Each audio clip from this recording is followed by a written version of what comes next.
नमस्कार, मुंबई से फिर एक बार आपके सामने मैं हूं रविंद्र जैन, बिंदास और बेबाक बोलने वाला। चुनाव 2024 लोकसभा का बिगुल बज चुका है। नेताओं में खलबली मच चुकी है कि किस तरह ये कीमती वोट जनता का हासिल किया जाए, क्योंकि हम तो हर साल, हर 5 साल के बाद उनको बेवकूफ़ तो बनाते ही हैं और सत्ता का मज़ा भी लेते हैं। नेता डरे हुए हैं, अभी कुछ नेता डरे हुए हैं क्योंकि इनके बेतुके काम और बेजुबान इनकी गुंडागर्दी और तानाशाही से आम जनता बेहद परेशान हो चुकी है। ना शिक्षा है, ना चिकित्सा है, सब पर माफियाओं का कब्जा है। माल आने दो, जनता को भाड़ में दो, ऐसी सिचुएशन बन चुकी है। लेकिन ये चैनल के माध्यम से, यूट्यूब चैनल के माध्यम से इन नेताओं की पोल खुलना शुरू हो चुका है कि ये कितने बेदर्द और दुष्ट प्रवृत्ति के हैं। भारत का 99% नेता मुगल और अंग्रेज़ों से ताल्लुक़ रखता है। ये बात सच है, ये बात आप समझ लीजिए, क्योंकि जिस तरह वो शासन करते थे, जनता को गन्ने की तरह निचोड़कर उनका रस निकाल के पी के मौज करते थे, वही शासन में 99% नेता है। जनता को वादे में देते हैं बहुत कुछ, लेकिन वादे पूरे नहीं करते हैं, सिर्फ अपना गड्ढा भरते हैं और अपने वादे पूरे करते हैं।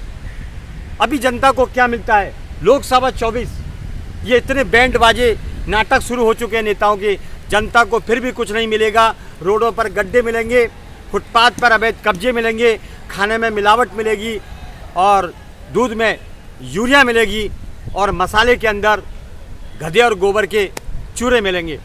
स्थिति भयंकर बद से बदतर हो चुकी है। ये कीमती वोट लेकर अपना विकास करता है, भारत का विकास नहीं करता है, भारत की जनता का विकास नहीं करता है। शिक्षा चिकित्सा के नाम पर बेवकूफ़ बनाया जाता है। हॉस्पिटलों की सेटिंग हो चुकी है इनकी, सरकारी हॉस्पिटलों को बेकार ठहराया जाता है। ये सरकार के कारनामे हैं। सरकारी हॉस्पिटल या सरकार की पढ़ाई बेतुकी हो चुकी है। क्यों? क्योंकि इनको फ़ायदा पहुंचाना है प्राइवेट हॉस्पिटलों को और प्राइवेट स्कूलों को, क्योंकि ये इनकी सेटिंग है पूरी। अनाप शनाप वसूली करो और बड़े लोग जो पढ़ने वाले हैं वही पढ़ेंगे, बाकी गरीब को जाने दो।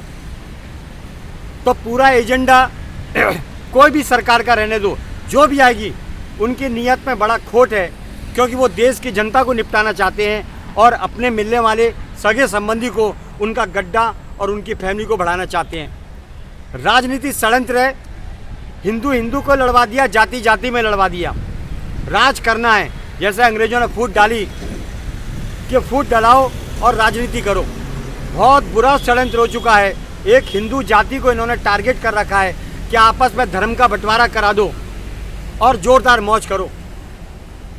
एक पार्टी का नेता झंडा लेके उठता है, कोई दूसरी पार्टी का नेता झंडा लेके उठता है। कितने सारे ये झंडे पार्टियों के बने हुए हैं। जनता परेशान हो चुकी है और इन नेताओं की काली करतूतों पर ध्यान नहीं देती है, उनके बहकावे में आ जाती है। नेताओं ने जनता को किस तरह बहकाया? एक बोतल दे दी, ड्रग्स की पुड़िया पकड़ा दी, कुछ रुपए पकड़ा दिए और जनता को लाचार कर दिया, बेकार कर दिया। आरक्षण के नाम पर नेता करते हैं दुकानदारी। काय का आरक्षण? हम कोई भिखारी हैं? हम कोई भिखमंगे थोड़ी हैं? काय का आरक्षण? आरक्षण तो नेताओं को मिलना चाहिए, क्योंकि ये सबसे बड़े भूखे नंगे हैं नेता भारत का, जो चैन खींच के आता है, टपोरी बना हुआ है, फुटपाथ से उठ के आता है। तो भारत के 99% जो नेता हैं वो गुंडे प्रवृत्ति के हैं। उनका अगर रिकॉर्ड देखा जाएगा तो मालूम पड़ेगा कोई नेता ड्रग्सी है, कोई रेपिस्ट है, कोई गुंडा है किसी मोहल्ले का, कोई चैन तोड़ता था। ये गुंडे हैं, गुंडे। भारत का नेता 99% गुंडा है, एक नंबर का। इनका इतिहास अगर आप पढ़ेंगे इंक्वायरी के अंदर तो आप देखिए कैसे कारनामे नजर आएंगे। लेकिन इनके ऊपर कानून लगता ही नहीं है। सत्ता पर आने के बाद ये गुंडागिर्दी बड़ी करते हैं, हाथ जोड़ के गुंडागिर्दी करते हैं, हाथ जोड़ के बड़े प्यार से, और अंदर अंदर पुलिस से मरवा देते हैं उन लोगों को जो इनके खिलाफ आवाज़ उठाता है। ये सच्चाई है भारत की। शासन प्रशासन की मिली भगत से जनता को हैरान किया जाता है, परेशान किया जाता है। कोई सुनवाई कहीं नहीं, मनमानी। काय का चुनाव, काय का लोकतंत्र और काय के लोकसभा चुनाव। हमें तो ऐसा लगता है हर चुनाव देश की जनता के लिए शौक सभा है, लोकसभा नहीं, शौक सभा है। उसको वादे के अलावा कुछ नहीं मिलता। जिस तरह हमारे कोर्ट के अंदर तारीखें मिलती है, इसी तरह नेताओं के वादे के अलावा सुकून नहीं मिलता है। जीना हराम हो चुका है, लेकिन मजबूर है किस पार्टी को वोट दें, किसको नहीं दें। सब एक जैसे हैं। राम मिलाई जोड़ी, एक अंधा एक कोड़ी। दिन में भौंको, रात में टेबल पे बैठ के ऐश करो। भारत की जनता तो शुरू से ही अपने ज़िंदगी में उलझी हुई थी, आज भी उलझी हुई है, और इनकी बोलने की ताकत को ख़त्म कर दिया है। ड्रग्स के जरिए, मिलावट के खान पान के जरिए ये षड्यंत्र नेताओं का जारी है, क्योंकि इनको हराम का खाने को मिलता है। ये भूखे नंगे वैसा ही होते हैं, हराम का खाने को मिलता है। बड़ी बड़ी इनको ऑफिसें मिलती हैं, सब व्यवस्था जनता के पैसे पर, लेकिन जनता को फुटपाथ नहीं मिलती। जनता को हर डिपार्टमेंट के चक्कर खाने पड़ते हैं, जबकि ये नेता गाड़ियों में घूमता है। ये नेता अकेला नहीं निकलता है, पुलिस के पैर में निकलता है, क्योंकि वो जानता है हमने गुनाह किए हैं, इसलिए जनता में दौड़ा देगी। नेता तो वो होता है जो अकेला निकलता है, जनता उसके साथ में होती है। असल नेता वो होता है जो ज़मीन पर पैदल चलता है, जनता उसका सपोर्ट करती है। आज के नेता तो 99% डकैती हैं, पेट भरने वाले हैं। उनके अकड़ तो देखो, जनता के पैसे पर अकड़, ये कर लिया, वो कर लिया, वो है, ये है, एक नंबर के झूठे। इनके वादों पे ना जाइए, इनके कारनामों पे जाइए। इनके वादों पर वोट मत देना, इनके कारनामे पर वोट देना। इनके सफ़ेद कपड़े पर वोट मत देना, इनके काले चरित्र पर ध्यान रखकर, सोच समझकर इनको अंगूठा देना।